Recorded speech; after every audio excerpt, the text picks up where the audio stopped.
우리가 미래에 살게 될 더 깨끗하고 기술이 더 발전된 스마트 시티, 스마트 도시에 쓰레기는 어떤 식으로 처리가 될까요? 이에 대한 상상력을 먼저 상상해보고 준비하는 기업입니다.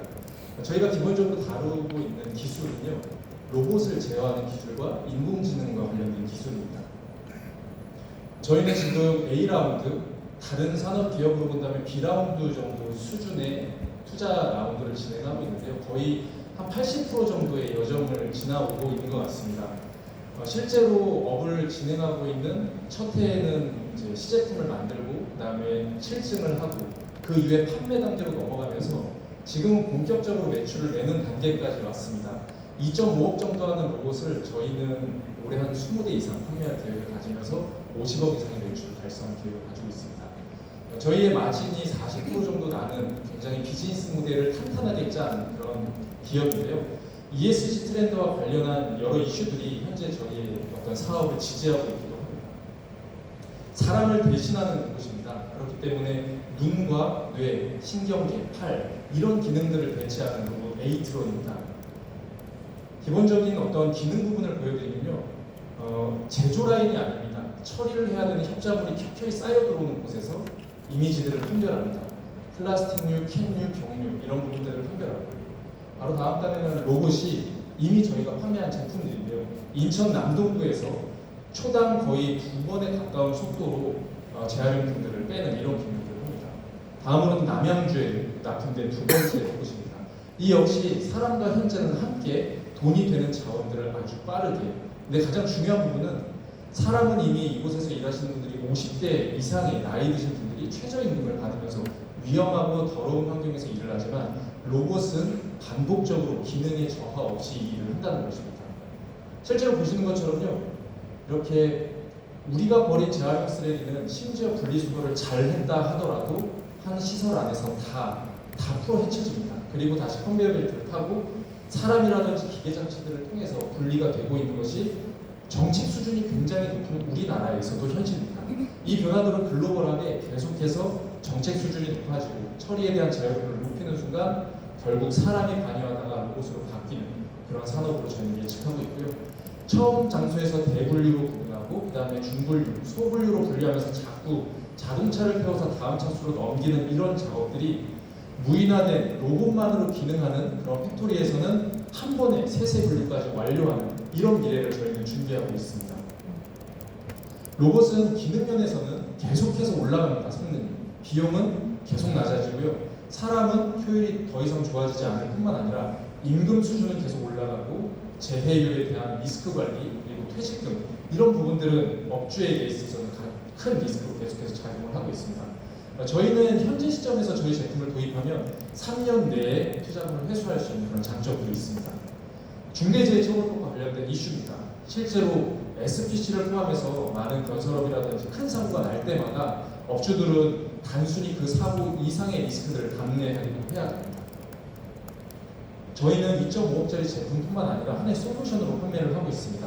예를 들면 1년 동안의 무상기간이 지나고 나면 대당 50만 원 정도의 소프트웨어를 유지보수하거나 현장을 유지보수하는 그런 무동료도 추가로 발생하는 DM이고요. 렌탈료를 통해서 한 달에 800만 원에서 1000만 원 정도를 3년 동안 지급하면 인건비 2명 정도를 대신하는 수준에서 이 로봇을 도입할 수 있는 그런 상황입니다. 저희의 소프트웨어적인 강점입니다. 옆에서 아까 이미지를 보셨겠지만 그냥 간단히 비전 인식 기술하고 로봇 기술하면 이렇게 할 수 있는 거 아니야 라고 보실 수 있겠습니다. 전통적인 로봇 기업이 좀 달려들어서 하면 쉽지 않겠는가 라고 보실 수 있겠지만요. 제조 라인이 아니기 때문에 생기는 여러 난이도가 겹쳐지면서 극단적인 난이도를 만들어내는 환경이라고 보시면 되겠습니다. 이 데이터를, 쓰레기 데이터를 웹 크롤링 방식으로 수집할 수 있을까요? 할 수 없습니다. 현장에 들어가서 비전 박스를 두고 영상을 계속 녹화하면서 박스를 치면서 이미지를 판별해야 하고요. 새로운 제품이 계속 쏟아져 나오기 때문에 이에 대한 학습이 지속적으로 이루어져야 될 뿐만 아니라 현장 사이트마다 들어오는 물량과 상황이 다르기 때문에 커스터마이징이 굉장히 중요한 그런 곳입니다. 뿐만 아니라 알고리즘을 이미지 판별뿐만 아니라 추적해서 트래킹하는 이런 알고리즘에 대한 제어도 굉장히 중요합니다. 하드웨어적으로 넘어가면요, 결국 현재에서 가장 가성비가 있고 빠른 방식은 압력을 쓰는 방식입니다. 마치 빨대로 빨아들이듯이 잡고 빼는 것을 반복하는 건데요. 장기적으로는 관절을 쓰는 방식으로도 갈 겁니다. 유리병을 잡아서 정확히 스캔해서 플라스틱 빈 곳에 착착 뽑아서 들고 나가는, 보증금이부터는 아주 비싼 자원이 되기도 하겠죠. 현지에서 압을 쓸 때는 결국 유압을 얼마나 짧은 단위에서 빨아들였다가 버텼냐를 하는 것이 기술력이 하나가 있고요.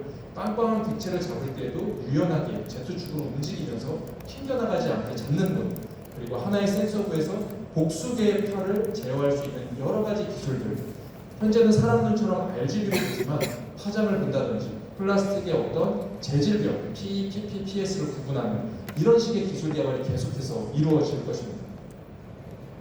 이 제트축과 관련된 부분이고요. 하나의 비전 센서부에서 복수의 팔이 작용하는 이런 제품들에 대한 테스트가 이미 지금 완료가 되어 있습니다. 경쟁과 관련된 내용입니다. 글로벌하게는 AMP 로보틱스가 거의 8년 이상 이 일을 계속하고 있고요.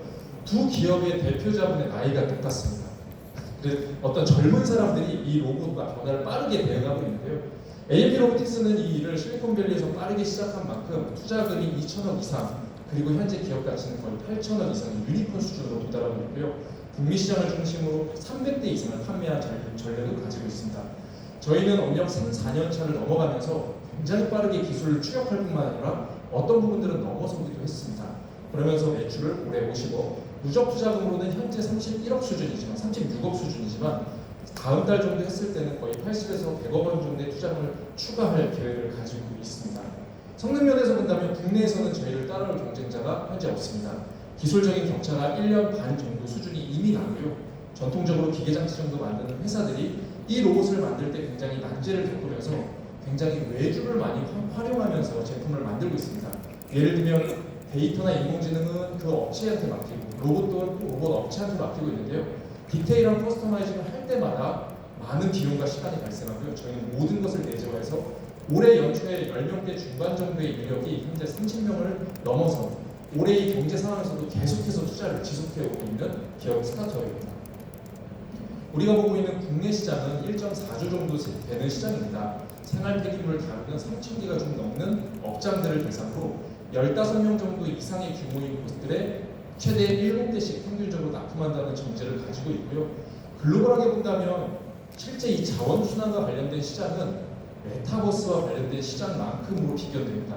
거의 우리나라 돈으로 84조 원 규모로 추산이 되고 있는데요. 그만큼 이 시장은 굉장히 크면서 혁신 기술이 많이 도입되지 않은 그런 난이도가 굉장히 높기 때문에 먼저 선점한다면 굉장히 높은 매출적인 어떤 성장을 볼 수 있는 기대감을 가질 수 있는 시장입니다. 이것이 바로 저희가 1.4조 원 규모를 선정한 것이고요. 최대 5,800대 정도를 순차적으로 납품할 수 있다는 전제 하에서 보고 있고, 추가적으로 이 기술을 복합한다면 건설 폐기물, 예를 들면 목재라든지 콘크리트, 철근 이런 것들이 더 큰 컨베이어 벨트에서 이렇게 압을 관절을 쓰는 방식으로 중량물을 들어올리는 방식으로도 기술 개발이 될 것으로 보고 있고요. 이랬을 때 시장의 규모는 10배 이상으로 10조 원 이상으로 우리나라에서만도 확대될 수 있습니다. 해외 진출과 관련된 계획입니다. 저희는 자력으로 진출한다면 가까운 동남아시아 쪽에서도 랜드마크 국가인 싱가포르에 진출할 계획을 가지고 있습니다. 내년 정도에는 한 대 정도를 반드시 설치해보고자 하는 마음이 있고요. 그와 관련된 태핑이라든지 엑셀러레이팅에 대한 이런 부분들을 계속 지속하고 있습니다. 시장 조사는 이미 마친 상태고요. 전략 국가로는 중동 쪽으로 그 네옴시티를 만들고 있는 사우디아라비아 이런 곳, 그리고 선진국 쪽으로는 대기업 건설사들과 함께 기임을 만들고 있습니다. 시간이 많이 지났기 때문에 뒷부분은 좀 빠르게 설명을 드려보겠습니다. 저희가 투자를 받고자 하는 가장 근본적인 목적은요, 운전 자금에 대한 안정적인 확보인데요. 이를 통해서 회색 수준의 성장 속도를 연두색 수준으로 높이는 것이 이번 라운드의 목표이기도 했습니다. 건설사들과는 공동주택 지하에 이렇게 모듈로 재활용을 처리하는 설비에 대해서 논의를 하고 있고요. 우리가 만들고 있는 10대에서 15대 정도의 로봇이 들어가는 무인화된 설비입니다. 이 팩토리와 관련된 곳에서 단번에 자원을 재생 원료까지 하는 이런 기회들을 이미 실행하고 있습니다. 그랬을 때 성장 그래프는 녹색 수준에서 파란색 수준으로 한 번 더 견인해서 올릴 그런 탄탄한 BM을 가지고 있다고 보시면 되겠습니다. 여기까지 발표를 마치도록 하겠습니다. 감사합니다. 네, 박수 부탁드립니다.